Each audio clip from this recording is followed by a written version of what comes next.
You're watching the Beer Channel.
Alexandria, Virginia may not be recognized in the modern era as Beer City, USA.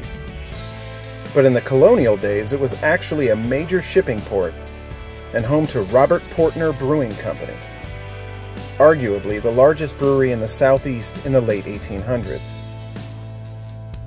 In 2011, Port City Brewing Company opened its doors and has established itself as a substantial player in the art of the craft. We sat down with Port City founder, Bill Butcher. My name is Bill Butcher, and we're here at Port City Brewing Company in Alexandria, Virginia, just outside of DC. And we're here today just to have a look around the brewery and talk a little bit about how we make beer. Yeah, the brewery has been open almost 2 years. It'll be 2 years in February. And we opened, it was actually Super Bowl weekend. It was a Friday of Super Bowl weekend. So we had a big weekend in the tasting room and gave people kind of a preview of the beers we were going to be making. Since we've opened, there are several other small breweries that have opened in the DC area, and it's great to see the whole beer scene here seems to be exploding, and beer drinkers all around the DC area are loving it. There's a lot of great local options now. And it's interesting because before we opened in 2011, DC was the only major metro area in the country that didn't have its own microbrewery. And so it seemed like there was a lot of pent-up demand, and we've certainly found that that's true. Well, the one that we've gotten the most acclaim for is our Monumental IPA. And that beer, it won a bronze medal at the Great American Beer Festival this year. It won a gold medal at the Virginia Craft Brewers Fest in August. So we're very proud of that beer, and it is the one that we're probably best known for at this point. It's our best-selling beer, and interesting, it was the only East Coast IPA to win a medal at this year's Great American Beer Festival. Stylistically, I talk about this beer as being an East Coast IPA. So if you think of the West Coast IPAs, they're very, very hoppy, and that's really what the West Coast is known for, is this very aggressively hopped style of IPA. And then at the other end of the spectrum, you've got the English IPA, British IPA, which is more of a malty character. And an East Coast IPA, I believe, falls right in the middle. It's in the middle stylistically, and it's in the middle geographically. So I refer to our Monumental IPA as an East Coast IPA. It's got the good hop bitterness that people like in an IPA. It's also got a great malt backbone to balance it out. We are very excited to have the entire craft brewing industry here in DC for the week. And we're going to be open every day in our tasting room. We'll be giving brewery tours every day, so we welcome all the attendees to the Craft Brewers Conference to come see us at Port City Brewing Company in Alexandria. Come visit us. We'll have some special beers on tap, and we'll be doing tours, and we'll just look forward to welcoming everybody.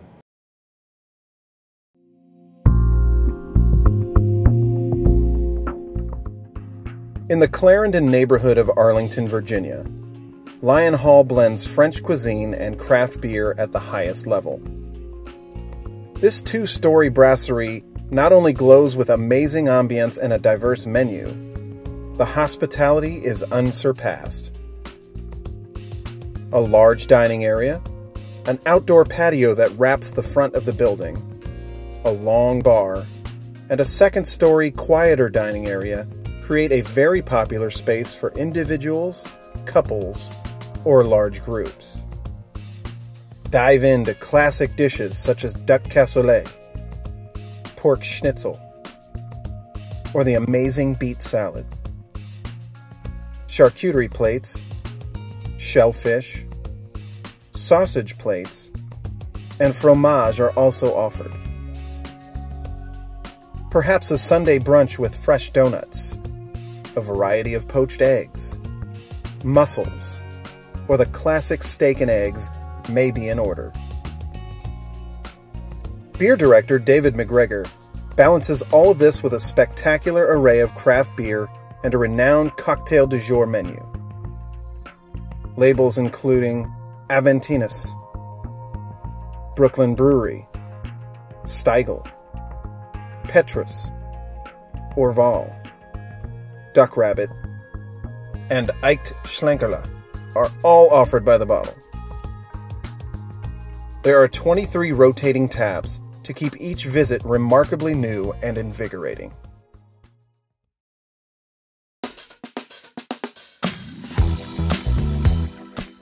The Ballston neighborhood in Arlington, Virginia, has grown into an unexpected cultural hub rather quickly over the past 15 years.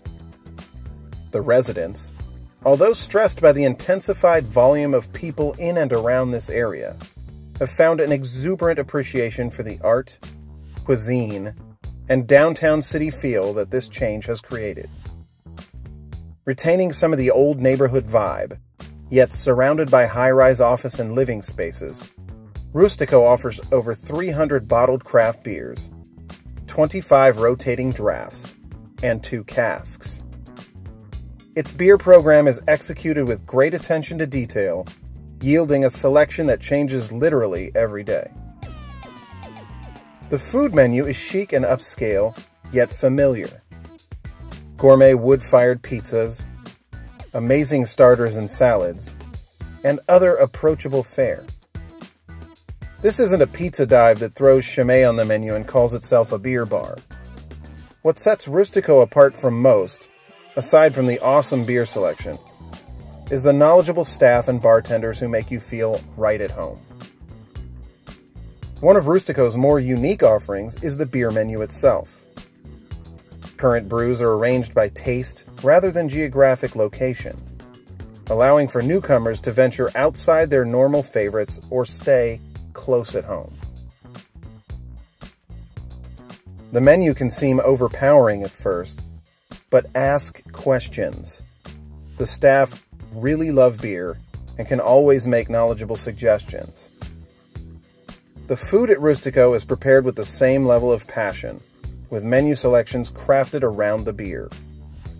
When a chef and beer director work this closely together, the results are unique seasonal pairings second to none.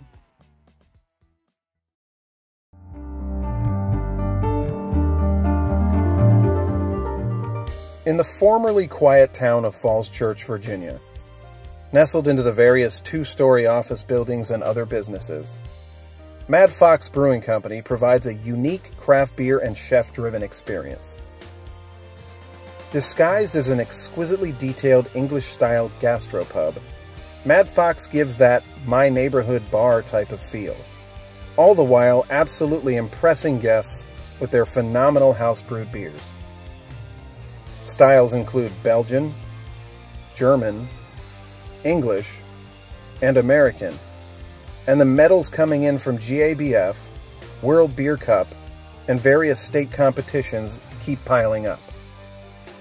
We met up with CEO Bill Madden and head brewer Charlie Buettner. This is Charlie Buettner, head brewer here at Mad Fox Brewing Company. And this is Bill Madden, executive brewer here at Mad Fox Brewing Company. Mad Fox is the genesis of everything that I've been trying to do with my brewing career.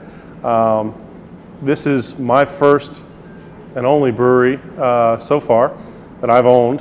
Been working in the brewing industry for 18 years now. My last name is Madden. That's the Mad part in Mad Fox. It certainly is. And my wife's maiden name is Fox, and that's how we come up with Mad Fox Brewing Company. We've been open since July of 2010. We're looking at our 3-year anniversary come the summer of 2013, and I'm still walking in a dream. 3 years have flown by, well, 2.5 years have flown by, and the third one rapidly approaching. Staying very busy here. We're a 15-barrel brew house with 6 30-barrel fermenters. Over the course of the last year, we've ventured into distribution into the district, so you can find our beers downtown. Places like Granville Moores, the Church Key, Meridian Pint, to name a few. This past year, we won a silver for the Elixir, our Maibach. The year before, we won at the Great American Beer Festival. The year before, we won a gold for the unfiltered version of our Kolsch, the Keller beer, and a bronze for our English Summer Ale. Yeah, for all those coming from out of town here to the DC metropolitan market for the CBC in 2013, we want to welcome you to Mad Fox Brewing Company. We've got 6 hand pumps behind the bar, 12 drafts at a minimum on tap. We've got a lot of beer coming on next year that's going to be just welcoming you here to our market. Yeah, please stop by and chat with us if you see us. We'll bring people back here to the brewery so we can talk shop. Love to get some ideas, love to hear some suggestions, and come thirsty.